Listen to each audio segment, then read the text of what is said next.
Praise the Lord, dear family. Greetings in the precious name of our Lord Jesus Christ. As we continue this sacred journey of hosting the Ark, today we move into day 2 of the blessings of Edom.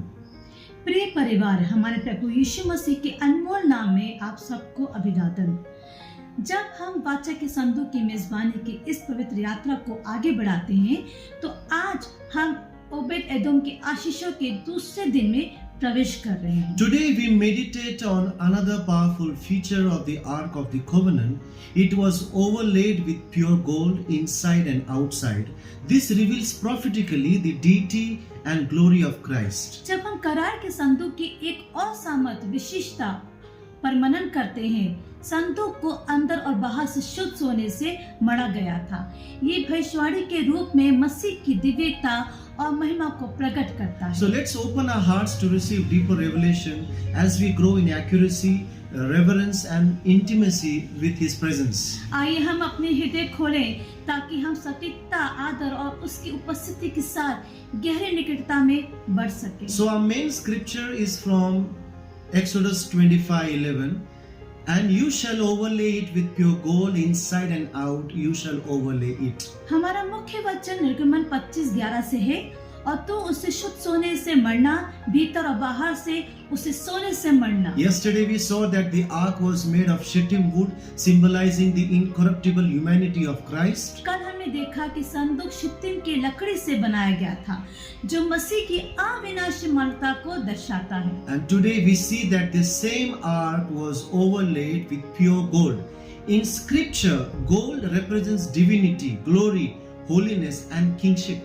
आज हम देखते हैं कि उसी संदूक को शुद्ध सोने से मढ़ा गया। बाइबल में सोना दिव्यता, महिमा, पवित्रता और राजसी अधिकार का प्रतीक है। So, though this God was revealing a profound truth, the ark typifies Christ as fully human and fully divine.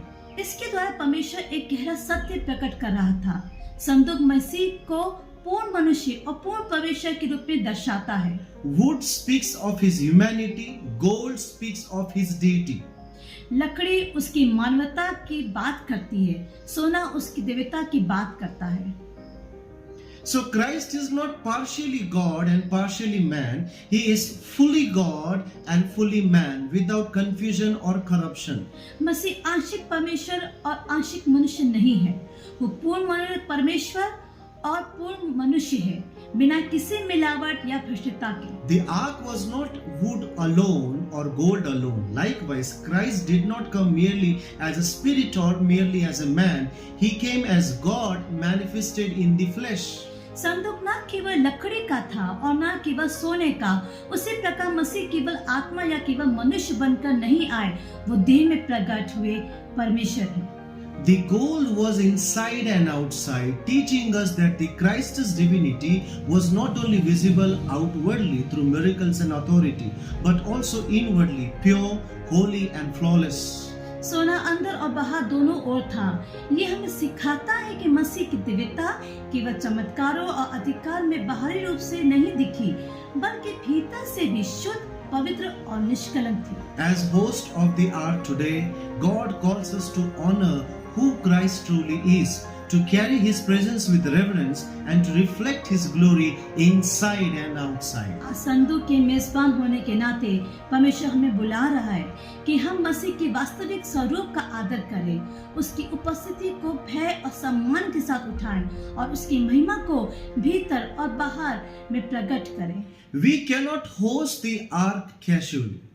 When the ark is honored correctly, blessings follows, just as it did in the house of Obed-Edom. हमें मनन करना है, हम संदूक की मेजबानी लापरवाही से नहीं कर सकते। जब संदूक का सही रीति से आदर होता है तो आशीषें आती हैं, जैसे ओबेद एदोम के घर में आई। Gold reminds us that the presence we host is not common, it is divine. The Christ we carry is not only Savior but the Lord and King. सोना हमें स्मरण दिलाता है कि जिसकी उपस्थिति हम उठाते हैं वो साधारण नहीं, दिव्य है। जिस मसीह को हम उठाते हैं वो केवल उद्धारकर्ता ही नहीं बल्कि प्रभु और राजा भी है। To host the ark accurately, remember, Our faith must recognize His deity, our lives must reflect His glory, our homes must align with His holiness. संतों की सही मेजबानी के लिए हमारा विश्वास उसकी दिव्यता को पहचाने, हमारा जीवन उसकी महिमा को दर्शाए और हमारे घर उसकी पवित्रता के अनुरूप हो।